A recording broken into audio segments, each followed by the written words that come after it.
High বন্ধুরা, welcome to my channel কুশুস blog. তোমরা সবাই কেমন আছো? আশা করি খুবই ভালো আছো। আর আমি খুব ভালো আছি। ভিডিওটা ছিল 13ই এপ্রিল, চৈত্র মাসের লাস্টে, মানে চৈত্র সংক্রান্তির দিন। আমাদের এইখানটায় ছিল হচ্ছে চড়ক মেলা, আর আমার পাশে ছিল প্রীতি। আমরা সবাই মেলাতে চলে গেছিলাম, আর মেলাতে গিয়ে ভাবলাম একটা ভিডিও করি, তোমাদের সঙ্গে শেয়ার করব আমাদের গ্রামে কীরকম মেলা হয়, সেটাই তোমাদের সঙ্গে শেয়ার করার চেষ্টা করছি। তো দেখো, অনেকেই হয়তো চড়ক মেলাটা বিষয়ে কিছু জানো না, কিন্তু অনেকেই জানো হয়তো, যারা গ্রামে থাকো, যাদের এখানটায় হয় তারা হয়তো জানো। গ্রামের মধ্যে এই মেলাটা খুবই প্রচলন আছে। এই মেলাটা মূলত হচ্ছে শিব গৌরী, মানে শিব পার্বতীকে নিয়েই হয়।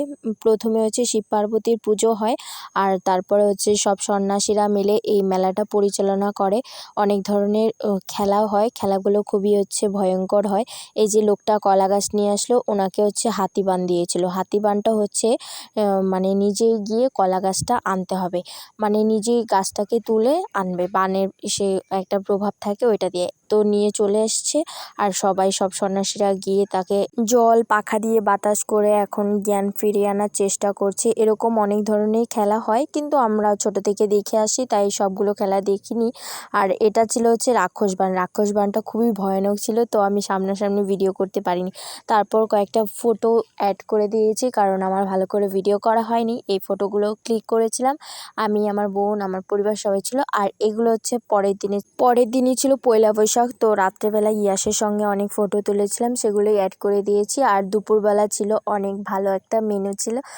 সকালবেলাটা যে আমি কি করে কাটিয়েছি এখন আমি বলতে পারছি না, কারণ ভিডিওটা অনেক দিন আগের করা। আমি আলসেমির কারণে ভিডিওটা পোস্টই করি না। এখন দেখি ভিডিও করা আছে, তো আমি পোস্ট করছি এখনই। তো ভয়েসও এখনই দিচ্ছি, মানে আজকেই দিলাম ভয়েসটা। আর হচ্ছে দুপুরে আমার মনে আছে আমি শুধু মাংসটা বানিয়েছিলাম, মানে পাঁঠার মাংস। আর মা বানিয়েছিল ওই যে পনির, সাইডে একটু পনির রেখেছিলাম, যে পনিরটা হচ্ছে কষা করে, পনিরের কষা টাইপের করেছিল। আর ডালও ছিল, কিন্তু আমি ওই দিন শুধু মাংসটাই নিয়েছিলাম। আর রান্নাটা বলতে খুবই টেস্টি হয়েছে। নিজে রান্না করে নিজে খেয়ে নিজেই তারিফ করে নিয়েছি, কারণ আমি নিজেকে খুব ভালোবাসি। আর আজকের ভিডিওটা ছিল এই পর্যন্ত। ভিডিওটা ভালো লাগলে চ্যানেলটা সাবস্ক্রাইব করে দিও। টাটা।